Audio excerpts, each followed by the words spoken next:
Welcome back to this edition of 1-1 Sports. I'm Chase Strasser. And I'm Bryson Burns. Today we'll be talking NFL, MLB, and the NHL. And it all starts right now.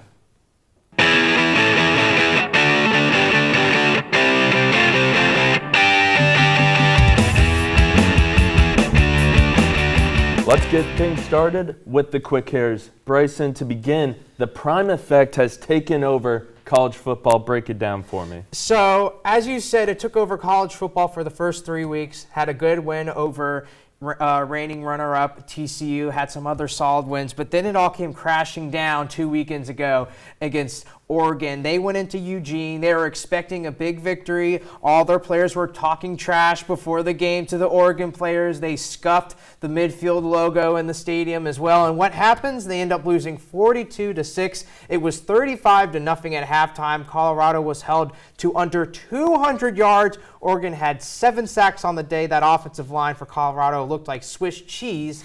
And it was just not a good scene for Colorado. To be fair, they didn't have Travis Hunter, the great two-way player, and so that definitely hurt them. But it was just such a big deficit that I don't think it would have made it up at all in that game. I think after those first couple games, all the hype was surrounding. I mean, every social media post has been about either Taylor Swift or this Colorado team. And really coming into it, I think a lot of people expected them to do better. But I still think, the first year of this prime effect, so it might be a little longer until they're ready to compete. Even though I thought Oregon was going to win, I was even surprised by how lopsided the result ultimately was. I think ESPN gave Oregon like a 95% chance to win before kickoff, and I thought that was too high, but apparently it should have been even higher than 95% overall. It's just, they had some solid wins, as we said, but we know that TCU team this year isn't the TCU team from last year. Nebraska's Nebraska, and so Oregon was the toughest team that they're going to play, but their schedule doesn't get much easier because they got to play USC this weekend. They got to play some other good top 25 Pac-12 schools, and so there is a legitimate question of, we talked about potential playoff berth, but there's even a question now of will they even be bowl eligible by the end of the season? Well, already better than last season. And just looking at the numbers, I mean, you look at that Colorado versus Colorado State game, no one outside the state of Denver would have ever cared about that game until this year, and now it's the 5th most watched game, a college football game on ESPN of all time. Moving into another big headline in the football world, Nick Chubb, scary injury, and it just brings into question more about how many players are going down early in the season. Yeah, torn MCL and a damaged ACL in that Week 2 matchup against the Steelers. Very similar to the injury that he had back in 2015 when he played at Georgia. I was actually at that game. It was between Tennessee and Georgia in Knoxville, and it was a very ugly injury, and we didn't get really a good looking replay at it because ESPN didn't want to show the replay, but just hearing the audience reaction of the people in Pittsburgh when they showed the replay on the Jumbotron, it sounded very, very bad. And it's something that really stinks because Nick Chubb is arguably one of the most humble yet one of the most talented running backs in the entire NFL. And it's just one of those things where you don't want to see it happen to anyone, obviously, but it's just that's even the last person you'd want something like that to happen to. You said it best. I mean, the commentators quite literally said this is too horrific to show you guys at home, but you heard the reaction from those Steeler fans in attendance, gave a standing ovation for Chubb as he left the stadium, but we're hoping the best for him. Moving on from football into the world of baseball, Ronald Acuna did something no one has ever done before. Yeah, he entered the 40-40 club, 5th ever MLB player to do it with 40 home runs, 40 steals in the season. But he's in the 40-70 club, 70 steals on the season just a few nights ago. I mean, this is arguably one of the best offensive performances that we've ever seen in the MLB, Chase. And it has a little bit to do with the rule changes, making the path between the bases a little shorter, making the bases themselves a little bigger. But again, just unprecedented from the baseball world. And then now moving again to another sport, another unprecedented move just of how long he's been in the city. Damian Lillard to Milwaukee in a big 3-4 team trade really rocked the basketball world. And this is a huge move, not only because Damian finally out of the city of Portland, but Drew Holiday, who literally the day before the trade happened said that he wanted to be a Milwaukee Buck for life. The guy they traded for to get that first championship, now he's out the door. Damian Lillard's in. And the thing that surprised me about Lillard is he had basically become almost a staple of the Trailblazers over the past couple of years. You know, the 7-time All-Star, 2013 Rookie of the Year. He had just become a key central part to that entire team and that entire culture, really, as well. And to be able to trade away someone like that, even though, you know, he's not in his youngest days in the NBA, but to trade such a key part away, and yes, they do get a good amount out of it, but still, it's definitely a risky move, in my opinion, and it's arguably going to be the biggest trade we see all season. And Giannis was asking for talent. He gets it. Not only that, Damian Lillard actually released a song the day he got traded. Dame Dalla is his rapper name. I don't know if you've heard the song Farewell by him. He released it the day he left and had a few choice words for Portland, but also left a really long letter. So, of course, a lot of love there for him. And then going back to football, not the NFL this time, but actually spring football, the XFL and USFL, two competing leagues, now decided to merge. We haven't really gotten a lot of information, but just a short statement from the two leagues. Yeah, I think this is the smart move long term, because even though they didn't play at the exact same time in the spring, the XFL and the USFL were kind of cutting into the same market, if that makes sense. And so it makes sense that they would just go ahead and have this merger to have one big spring football league, because it not only was the XFL and the USFL, you got to remember there was the Canadian Football League as well, indoor football in certain regions, and it looks like the AFL is going to come back, it looks like. I mean, it was just too much football outside of the fall, and so to have one big spring football league that is based in America is, I think, smart in the long run, because I think if both leagues had coexisted separate from each other for too much longer, they would probably both go under in the long term, which is really interesting considering that both the XFL and the USFL were basically rebrands of previous spring football leagues that had also failed in the past. Well, we've seen a lot of spring football leagues come and go. Maybe this merger, whatever it ends up being called, is the one to stick. But that's all we have for the quick hitters. Next up, sticking with football, we have more NFL.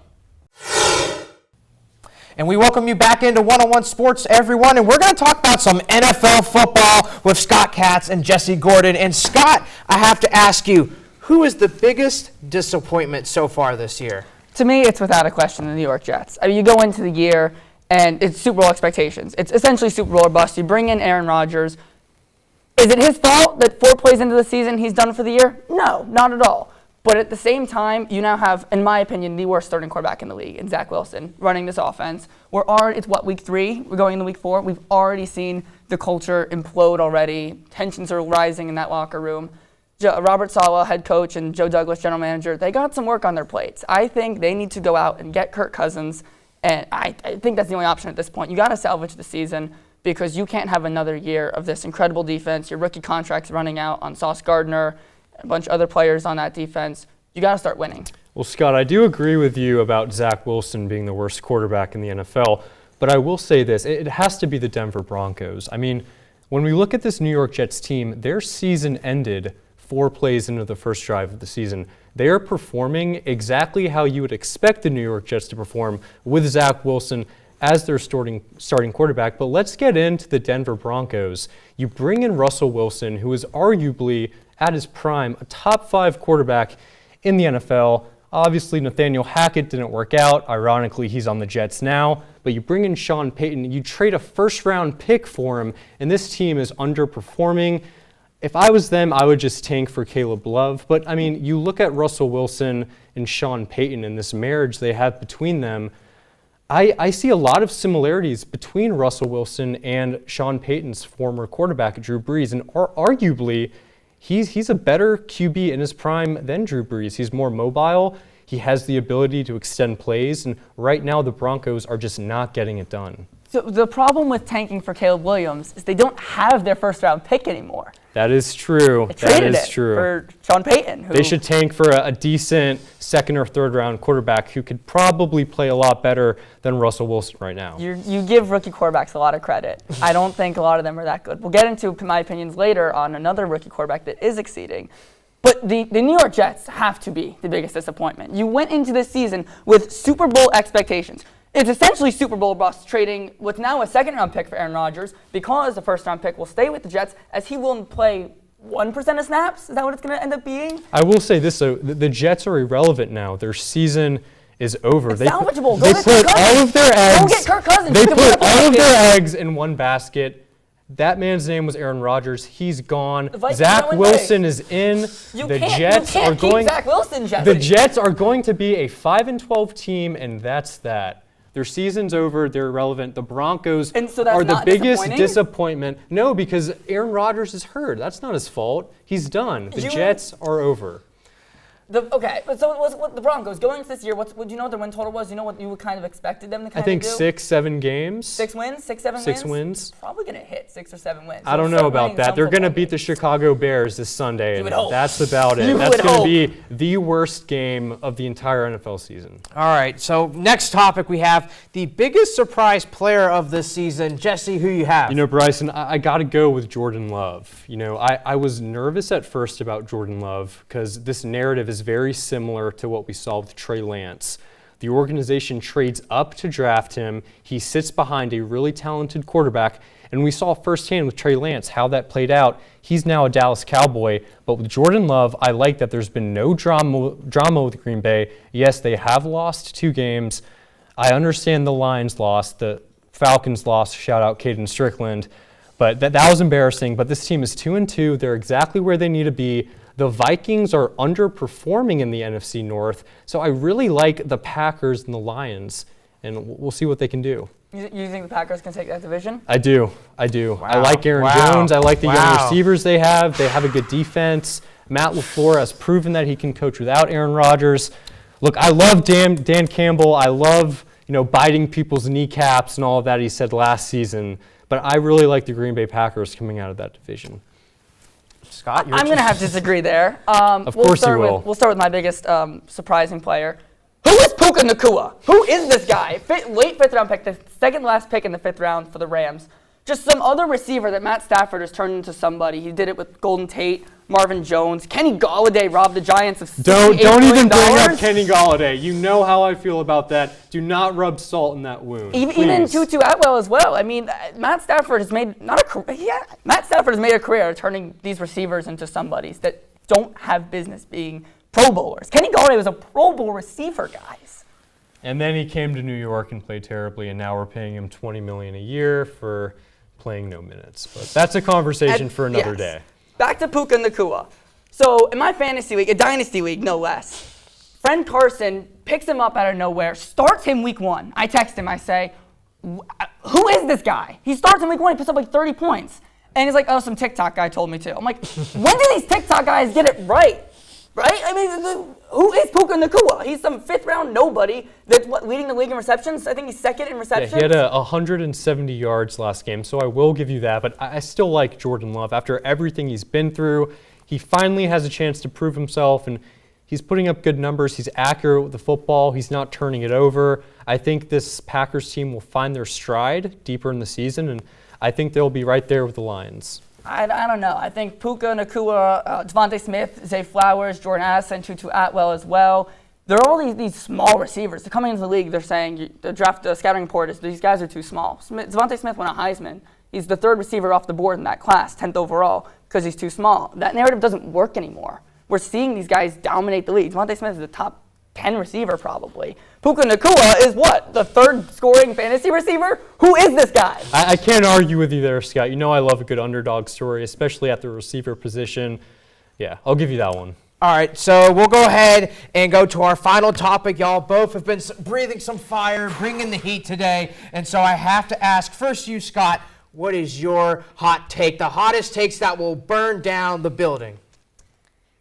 The Houston Texans go from worst to first. They win the division. What's stopping them? The Colts, they're 2-1. The other 3 teams are 1-2.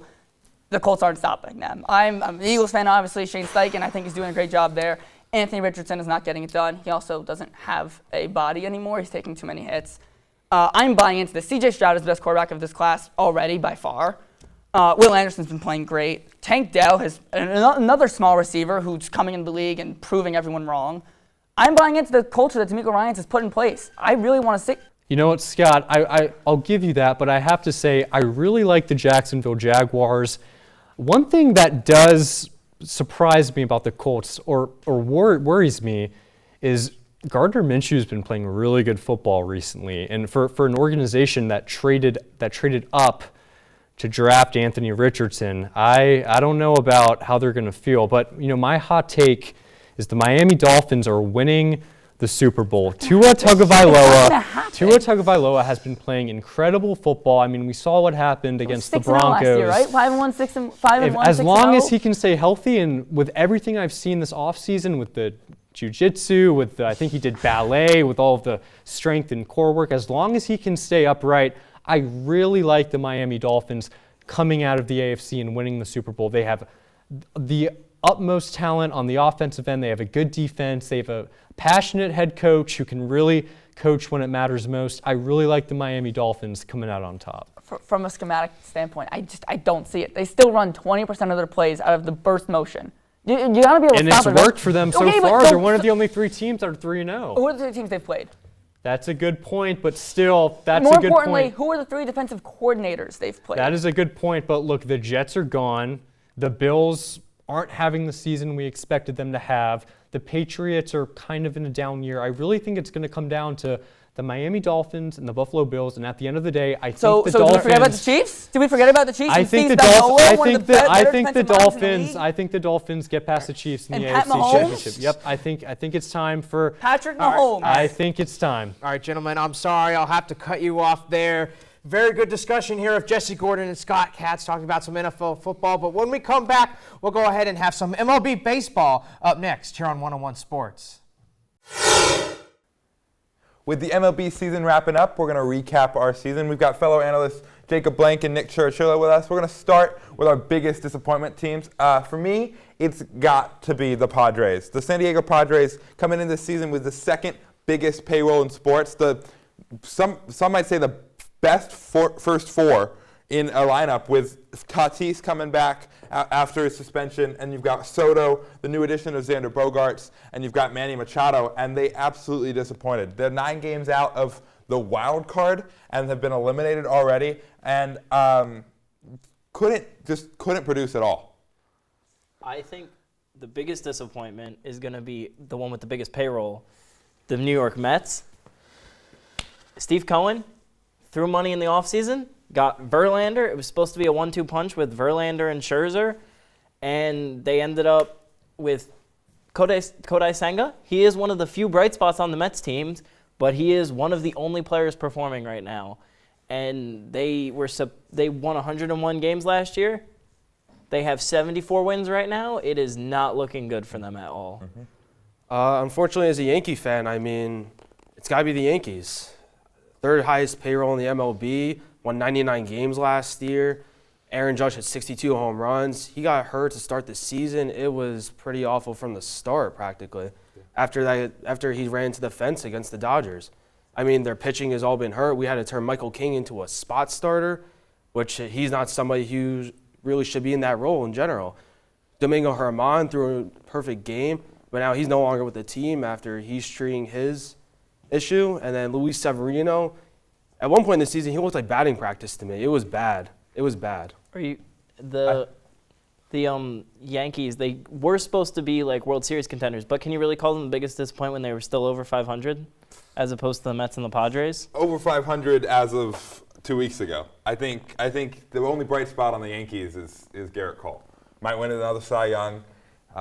Maybe should win another Cy Young. As a Red Sox fan, that hurts. But, I think he's the only bright spot on the Yankees, which feels good, even though the Red Sox are doing even worse. But the Yankees definitely had some high expectations. But with the Mets, you've got your 1-2 punch that no longer are with the team. They trade them both away in the trade deadline and are doing better for both teams that they left to. And so I think that really hurts to see. I think if we move to now our biggest surprises on the other side, I think we see another AL East team, like in the Orioles, the 4 big rookies coming up that might have even beaten their rookie class from last year with Adley Rutschman and Felix Bautista. You've got Hall, you've got Henderson, you've got all of these great great players that are coming up and showing what they can do in just like a half season, like you see with Henderson. Could be a 25, 30 home run, 100 stolen base, like 100 RBIs right in a full season, and you've got Jackson Holliday moving up through 3 ranks of the minor leagues in just half a season. I think you win the AL West, the East, and you've clinched the AL East for the first time in like 10 years, and you've got really bright spots, winning 100 games for the first time since 1985, I believe, like real big and busted through expectations. I think the Orioles definitely busted through expectations, but I wouldn't call them the biggest surprise because they were right around 500 last year, so people expect them to kind of take that next step. They might not have thought it was such a huge step, but I think a team that was the biggest surprise was the Diamondbacks, especially for that first month of the season where they were winning the NL West by a lot. Sure. Corbin Carroll's emergence, Merrill Kelly and Zach Gallen being an amazing 1-2 punch. They were able to be buyers at the deadline after years of like being at a little bit of 500, and then they had the horrible 2020, 2021 stretch. And I don't think anybody expected them to be in the wild card race and leading the NL West for as long as they did. And I think even their future going forward looks a lot better than what anybody could have possibly expected. I mean, I agree with both of you. I like the Diamondbacks, I don't like the Orioles, but I'm going to have to go with another AL East foe and the Tampa Bay Rays. They were supposed to hover around 500 according to most analysts this year, but the Rays continue to be the Rays, and they surprise us. I mean, Zach Eflin has looked like one of the best free agent signings in a while. He's had a sub-3 ERA for most of the season until as of lately, but now he's been good. I mean, they're missing Shane McClanahan. He's borderline Cy Young, and yet they're still at 96 wins right now, 96, 97. Randy Arozarena is continuing to be one of the best outfielders in the league.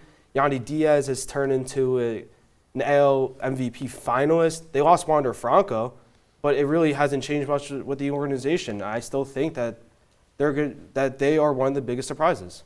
Yeah, I think battling all the way up with the Orioles, all the way to the last week of the season, and even when so many of their players got hurt all at the same time, basically, with Shane and everyone, and Randy was even out for a little while. I think it's really nice to see that emergence that they could stick with such a low payroll again, like the Rays have been for these last few years.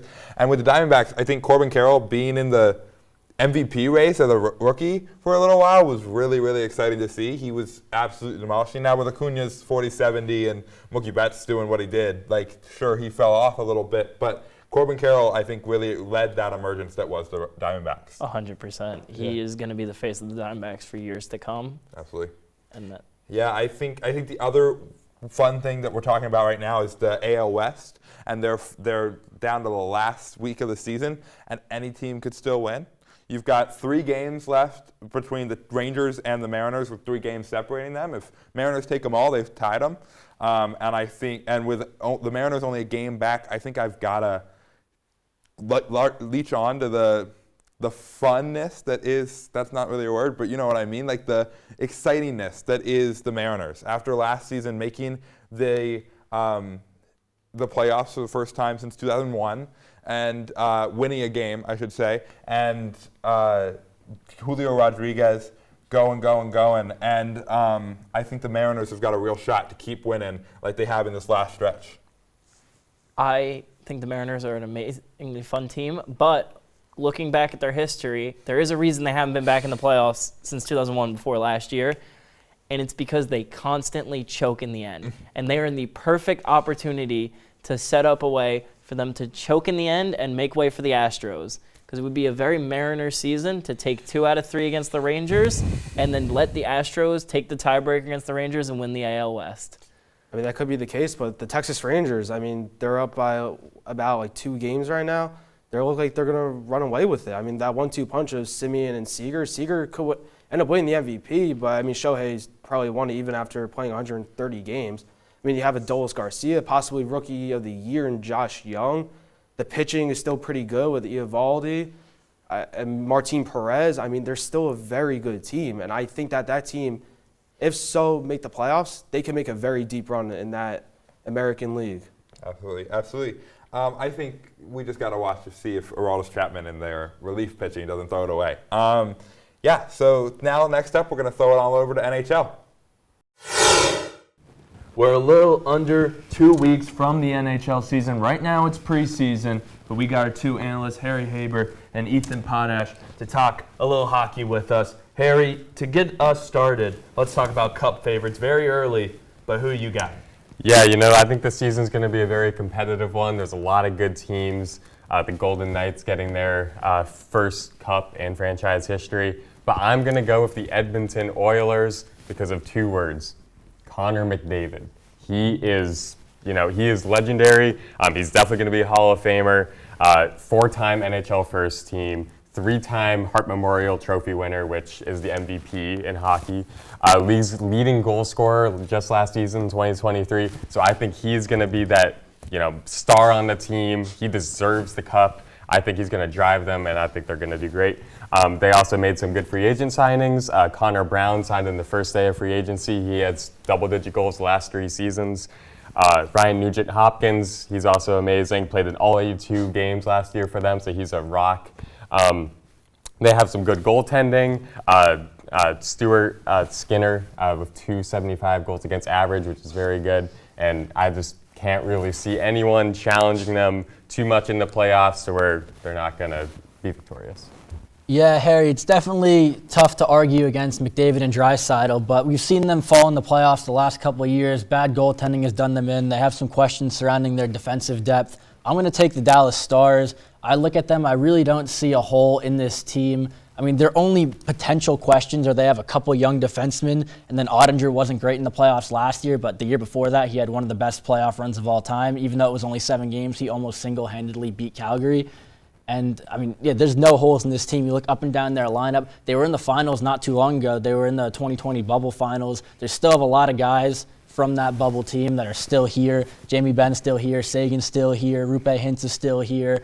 Haskinen's still here. He's one of the best defenders in the league. Dallas is my pick. So the only problem I have with Dallas, as you mentioned, they do have some young, inexperienced defenders, but they also have some old guys. Joe Pavelski is their starting right winger. He's not 90 years old, 39 years old. Ryan Suter starting at defense at 38 years old. So I just feel like they don't have a ton of guys right now in their prime that are going to make them be able to beat a team like the Oilers. I do think they're going to be good. They are the Dallas Stars. They have a lot of talent on that team, but I just do think there are some questions there. Well, you talked about some old players. Let's talk about the upcoming. Connor Bedard has been the talk of the hockey world ever since he got drafted and a little bit before. I mean, we talk about great prospects, Peyton Manning, Michael Jordan, LeBron James. This guy's that for hockey. What do you expect out of Bedard in his rookie season? Yeah, so I'd say I'm expecting around 25 to 30 goals. His over-unders right now are set at 31.5 goals and 67.5 points. I'm going to take the over on the goals. I think he can hit 32. I'm a little bit skeptical on the points. I think under 67.5 potentially. I mean, he doesn't have a lot of help around him. His potential line mates are looking at Taylor Hall, Nick Foligno, Andreas Athanasiou, and maybe Lucas Reichel. We look at maybe the only 2 guys that you can compare to him in the last 20 years, Crosby and McDavid. McDavid, 48 points in 45 games. He, of course, had the broken collarbone that year, 87-point pace. But you look at who he had around him. He had Hall as well. He had Draisaitl, albeit not the Draisaitl of today. He had younger Nugent-Hopkins. He also had Jordan Eberle. Benoit Pouliot had a good year for them that year. And then you look at Crosby, he had a phenomenal rookie year, 102 points in 81 games. And he had Mark Recchi, future Hall of Famer, granted 40 years old, but Mario Lemieux was there, future Hall of Famer. He had John LeClaire, who was only a couple seasons removed from 50 goals. He also had Sergei Gonchar on the back end. So I don't think we're going to see Bedard hit the 100 points or 87-point pace that Crosby and McDavid got, but I think we could easily see 60 to 70 with 35 goals. Harry, you have a little bit of a different take. I have a little bit of a different take because Bedard is only 18 years old. He is, one of the most highly touted prospects in the game of hockey that we've seen in a while. And like you mentioned, he does not have a lot of help being on the Blackhawks. He was amazing. He scored 50 goals in a season at 16 years old with the Western Hockey League. So there's no question that he's going to get to that point where he's going to be an elite goal scorer. I just don't think that he's going to live up to the hype and to the pressure of a rookie sensation that everyone thinks is going to come onto the stage and absolutely dominate the NHL. There's a lot of guys that have been around for a while that are going to compete with him, Connor McDavid being one of them. But I do think he's going to have a good rookie season, but I'm not sure if I'm confident in saying he's going to score more than 30 goals this year. I mean, yeah, you bring up, he has the lack of help around him, although I look at his shot and say, we're looking at a goal scorer here. We're not looking at a guy that's going to need to get, 50 assists to get to 70 points. You might already have a top 5 release in the league. I think that's going to contribute to him scoring 30 goals. We saw in the prospect showcase we saw his release on display. He's pulling the puck like a foot into his body. He's scoring from the goal line. He's scoring from everywhere.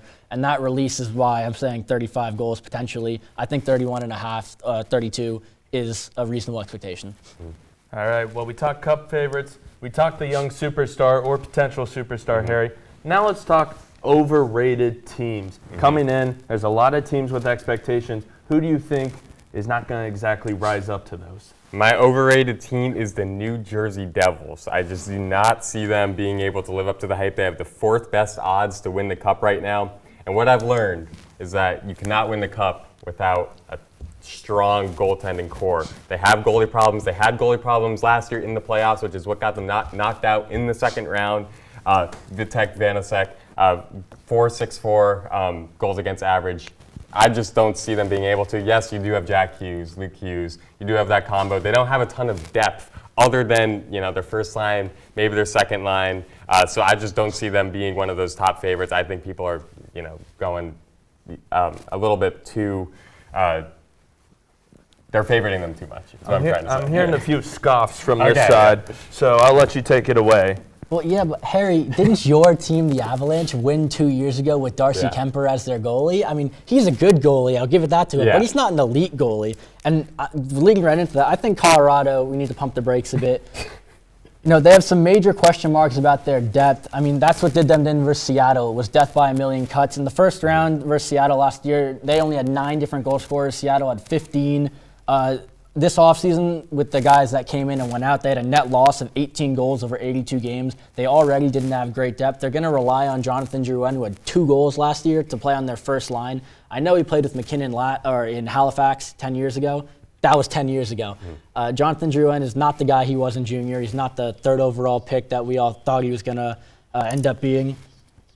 And that's my main reason for them. I mean, it's really hard to win in this league without 4 strong lines, and I only really see 2 on Colorado.